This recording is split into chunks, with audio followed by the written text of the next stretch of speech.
नर्मदे हर। नर्मदे हर। आप मोहित सोनी जी हैं, जी। इंदौर से हैं जी। संपूर्ण मां नर्मदा जी की पैदल परिक्रमा पर हैं। जी। महाराज जी, आपने कहाँ से परिक्रमा शुरू की? मैंने ओमकारेश्वर से 7 नवंबर को स्टार्ट करा था। अभी आप बड़वानी के आगे बोरखेड़ी आ चुके हैं। जी। अब आप शूलपाणी की झाड़ी में प्रवेश करने वाले हैं। जी। जी। यहाँ तक का आपका अनुभव साझा कीजिए महाराज। अनुभव बहुत अच्छा रहा। मैं पेशे से विशेष रूप से साधक ही हूँ जी। और ज़्यादातर मैं अपने इष्ट आराध्य के ध्यान में और उनकी सेवा में ही लगा रहता हूँ। जी।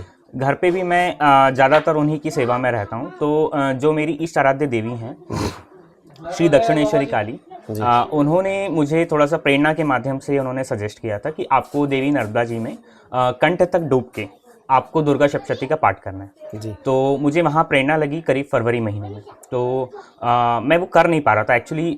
वैसा सब हो नहीं पा रहा था। मैं चाहता था कि मैं करूं, बट प्रॉपर मुझे मिल नहीं जाता गाइडेंस, और मैं कर नहीं पा रहा था क्योंकि रहने की सुविधा, फिर मेरा जो खाना पीने का है वो सब नहीं हो पा रहा था, इस वजह से नहीं कर पा रहा था। तो करीब 4 महीने निकल गए।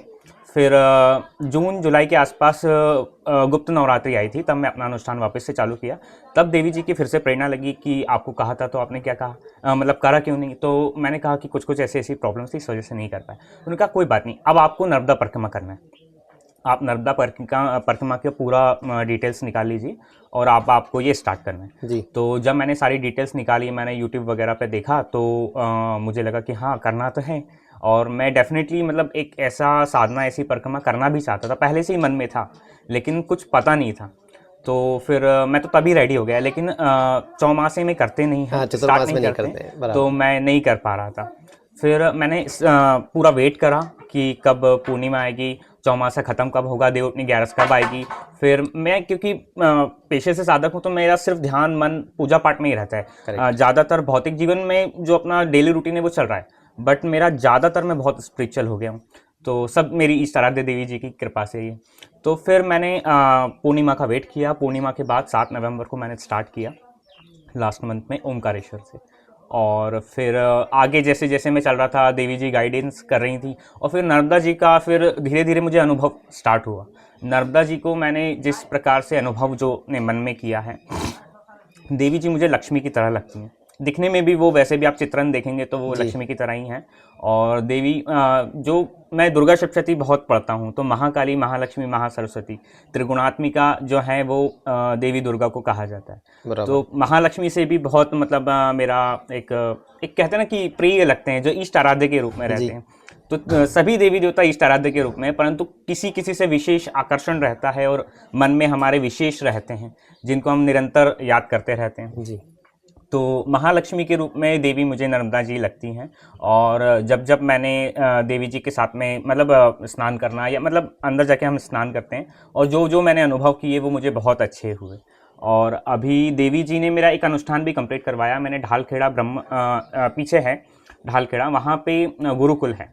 तो गुरुकुल में मैंने वहाँ पे रह के, वहाँ के जो गुरु जी हैं, आचार्य जी हैं, सामवेद पढ़ाते हैं वो, तो उन्होंने मुझे स्पेशली कहा कि आप यहाँ रुकिए और आपका जो भी अनुष्ठान है वो कंप्लीट करिए। तो वहाँ मैंने अपना अनुष्ठान जो भी था वो कंप्लीट करा। 21 दिन मैं वहाँ पे रुका। जी। गुरुजी ने बहुत अच्छे से गाइडेंस किया, आगे क्या करना चाहिए, कैसे करना चाहिए, और जो भी मैं अनुष्ठान कर रहा था उसमें भी बहुत उन्होंने हेल्प किया। और विशेष रूप से देवी नर्मदा जी का ही धन्यवाद करना चाहिए, क्योंकि जो भी हो रहा है सब उनकी इच्छा से हो रहा है और वो करवा रहे हैं। जी। मतलब ऐसा समझ लीजिए कि मेरे यहाँ आने से पहले उनको पहले से पता था कि ये बंदा आने वाला है और इसके साथ में ऐसे ऐसे आगे का करना है। तो जो भी हो रहा है सब देवी नर्मदा जी करवा रही हैं, और विशेष रूप से देवी इष्ट आराध्य जो दक्षिणेश्वरी काली हैं, वो आगे का पूरा मार्गदर्शन कर रही हैं, कैसे करना है, क्या करना है। तो यहाँ का जो अभी तक का जो अनुभव मेरा रहा है, बहुत ही ज़्यादा अच्छा रहा है। और मेरे इष्ट आराध्य तथा देवी नर्मदा जी की विशेष कृपा है, और महालक्ष्मी स्वरूप में है, तो उनका स्वभाव बहुत बहुत शांत है, शांत सौम्य स्वभाव है। और हमेशा एक कन्या के रूप में मुझे कभी कभी वो प्रतीत होती हैं, कि कन्या के रूप में वो या तो मेरे साथ में है, या कोई भी छोटे छोटे बच्चे आ जाते हैं, मुझे बच्चे छोटे छोटे बहुत अच्छे लगते हैं। विशेष रूप से कन्याएं बहुत अच्छी लगती हैं, क्योंकि मैं देवी उपासक हूँ, इस वजह से मुझे कन्याएं बहुत पसंद हैं। और भी कई सारे अनुभव रहे, जैसे जब जब मुझे भूख लगी है, तो सच में कहाँ से भोजन आता है मुझे नहीं पता, लेकिन भोजन आ जाता है। जब जब मुझे वस्त्र की आवश्यकता लगी है, कहाँ से वस्त्र मिलते हैं मुझे नहीं पता। मुझे एक्चुअली मैं गिर गया था एक बार, मतलब पीछे में गिर गया था, तो थोड़ा सा चोट आ गई थी दोनों घुटने में, तब से मैं बहुत स्लो चल रहा हूँ, चल नहीं पाता हूँ ज़्यादा। तो अभी शूलपाणी आने से पहले मुझे कुछ ये लेने थे, मतलब पैर में जो अपन पहनते हैं ना, नी कैप लेने थे। तो वो उसके सच बताऊँ पैसे नहीं थे मेरे पास। तो अब मैं सोचा क्या करूं, तो मैंने सोचा मुझे जो रहते हैं ना इसको काट के इसी को लगा लूँगा, सही रहेगा, तो सस्ते में काम हो जाएगा। लेकिन मैं वहाँ से निकल ही रहा था, अचानक एक भैया मिले, उन्होंने कहा नरेंद्र बाबा जी, और फिर वो ऐसी बात करने लगे कि आपने इतने कम एज में क्यों स्टार्ट कर दिया। मैं अपने अनुभव बता रहा था, तो उन्होंने कहा आपको कुछ भी हेल्प चाहिए तो अभी आप बता दो, नहीं तो आगे आप शूलपाणी लगेगा, फिर वहाँ पे अभी आपको काफ़ी समय तक हेल्प नहीं मिलेगा, कुछ भी चाहिए तो सच में बता दो। तो मैंने धीरे से बोल दिया कि भैया मेरे को पैर की वो नी कैप चाहिए थी। तो उन्होंने कहा ये मेडिकल मेरा ही है और आप अच्छी जगह पे खड़े हो, आपको जो जो चाहिए जल्दी बताओ, मैं लिख के आपको वो कर देता हूँ। उन्होंने नी कैप के लिए दिया, ट्यूब दे दिया, और जो जो दवाइयाँ थी वो दे दी, जो जो ज़रूरत की चीज़ें थी वो सब दे दिया उन्होंने। और मतलब पहले ही मेरी व्यवस्था हो गई, मैं जो सोच रहा था कि मुझे इसकी ज़रूरत है और वो मिल गया।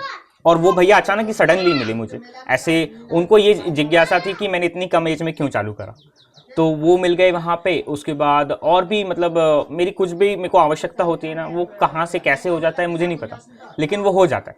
कभी कभी आगे पीछे लेट हो जाता है, लेकिन फिर भी वो व्यवस्थाएं हो जाती हैं, मुझे जो भी ज़रूरत पड़ता है वो मिल जाता है। तो देवी नर्मदा जी की सच में बहुत विशेष कृपा है। इस कलयुग में इन्हें सप्त गंगे कहा जाता है, यानी कि देवी गंगा जी स्वयं देवी नर्मदा जी में अपने पाप धोने आती, इस प्रकार से शास्त्रों में पुराणों में लिखा हुआ है। बिल्कुल सही बात। तो जितने भी दर्शक हैं उन सभी से विशेष आग्रह है कि आप शुरू करिए। अगर आप पैदल परिक्रमा नहीं कर सकते तो भी आप गाड़ी से करके देखिए, धीरे धीरे अपने आप आपको कॉन्फिडेंस आएगा कि मुझे पैदल करना चाहिए या नहीं करना चाहिए। पैदल परिक्रमा थोड़ी सी कठिन होती है, लेकिन आध्यात्म से आपको जोड़ती है, आपके इष्ट आराध्य जो भी हैं, जिनको भी आप मानते हैं, उनसे आपको बहुत जल्दी एकाकार करती है, आध्यात्म में आपको लाती है। हम शहर में सिटी में रहते हैं, मैं इंदौर में रहता हूँ, सिटी है, अच्छा है। तो सिटी में हम लोग रहते हैं तो हम हमारी डेली रूटीन में इतना ज़्यादा बिजी रहते हैं कि हमें आध्यात्म के लिए इतना समय निकालने का मौका नहीं मिल पाता है। और सच बताऊं तो आध्यात्म, अगर आप सच में आध्यात्म में जाना चाहते हो तो आपको ऐसा माहौल मिलना बहुत ज़्यादा ज़रूरी है।